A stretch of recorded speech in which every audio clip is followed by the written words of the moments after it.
کسی کے لیڈر کو برا بھلا کہا جائے، چاہے اس کی بات نہ ہی ہو، پھر بھی لوگ بعد میں آ کے کہتے ہیں حضرت صاحب آپ تو سیاسی تقریریں کرتے ہیں۔ اب مجھے یہ بتائیے کہ جب ہم نے کلمہ حضور کا پڑھ لیا، لا الہ الا اللہ محمد الرسول اللہ پڑھ لیا، تو سب سے پہلے تو باطل معبودوں کی نفی کریں گے، پھر ہی اللہ کو مانیں گے نا۔ اگر آپ اللہ کو مانتے رہیں اور جو اس کے مقابل باطل معبود ہیں جن کو لوگ مانتے ہیں ہم ان کی نفی نہ کریں، پھر تو اللہ کو ماننے کا بھی فائدہ نہ ہوا۔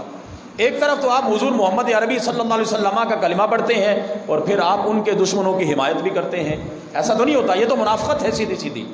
یہ ایمان تو نہیں۔ ایمان تو یہ ہے کہ بس جب حضور کا کلمہ پڑھ لیا تو پھر جہاں حضور کی بات آئے پھر سارے پیچھے رہ جائیں، سارے پیچھے رہ جائیں۔ اب اگر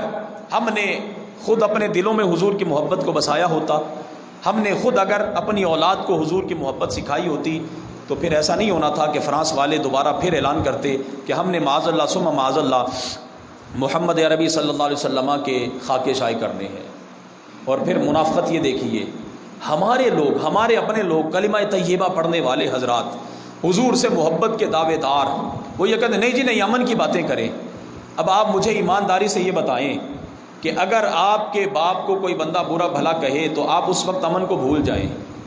اگر آپ کے لیڈر کو کوئی بندہ برا بھلا کہے، آپ کے پیر کو کوئی بندہ برا بھلا کہے، اس وقت تو آپ امن کو بالائے طاق رکھ دیں۔ اور یہ ساری امن کی باتیں آئیں اس وقت جب لوگ حضور کی ذات اقدس پر بات کریں، تو پھر یہ تو امن نہیں، یہ تو سیدھی سیدھی بغیرتی ہوگی، یہ پھر حضور سے وفا تو نہیں ہے، یہ پھر حضور سے وفا۔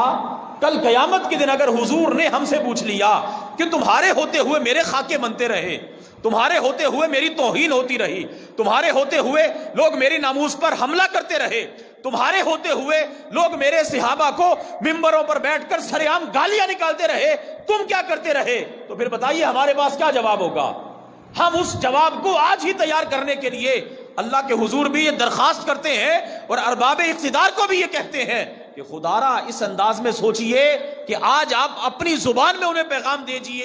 دیجئے کہ ہمیں ساری باتیں قبول ہیں لیکن محمد عربی کی ذات میں توہین برداشت، محمد عربی کی شان میں بے ادبی اور گستاخی برداشت نہیں ہے۔ یقیناً ہم اس بات کے لیے کسی بھی حد تک جانے کے لیے تیار ہیں۔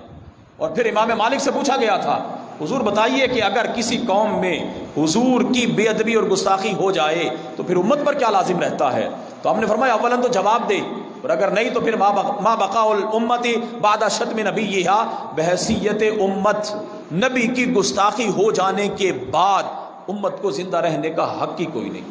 امت مر جائے بس، اس کو زندہ رہنے کا حق نہیں ہے۔ کیا مسلمان دنیا کے اندر 1.5 ارب سے زائد نہیں ہے؟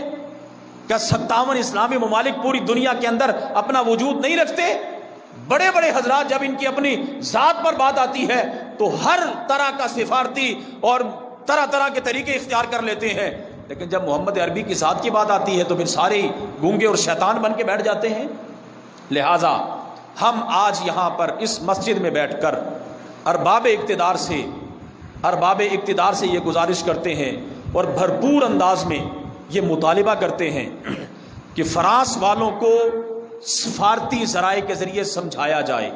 انہیں بتایا جائے کہ یہ بڑا نازک مسئلہ ہے، یہ بڑا نازک مسئلہ ہے، اور اگر